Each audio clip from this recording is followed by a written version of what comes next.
ML Sports Take brought to you by Brewerton Ace Hardware, Batavia Downs Gaming, and our good friends over at the Al and Angus Pub. Game 5, Cubs-Brewers.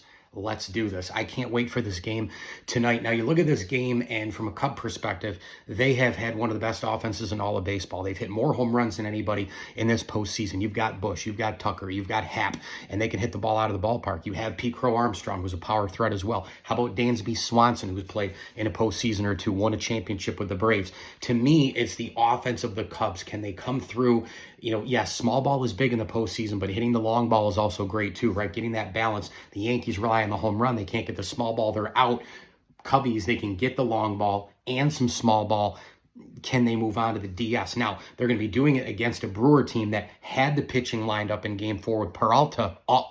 They lose that game. Now what? Game 5? Bullpen game. They're going to need a couple of big outings from some guys out of the pen. We know the roller coaster ride that is the Big Miz. Can he come through for him? They're definitely looking at him to be a big factor in this game. Jacob Misiorowski, I mean, he's 23 years old. He's a flamethrower.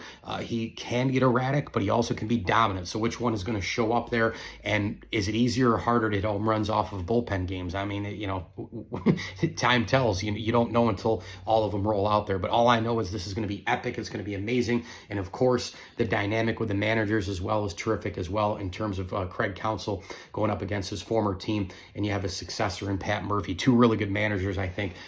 Let's see what kind of buttons are pushed here in a Game 5 between those two. Cubs-Brewers tonight. Can't wait. Game 5 in the Cheese City, Milwaukee. Mike Lindsley here, ML Sports Take, brought to you by our good friends at Welch & Company Jewelers, Stanley Law Offices, and Burn Dairy. Burn Dairy, it's all good. Gas up your vehicle and grab a deli sandwich at Burn Dairy. And a big thanks, to some select partner friends of the show as well. Bob Lindsley, Daryl Abert, the Swan and Whitaker families, Taylor Michael, Chris Cara, Dave Midgley, and Dan Davidson Jr. and Sr. As I always tell you, enjoy the games.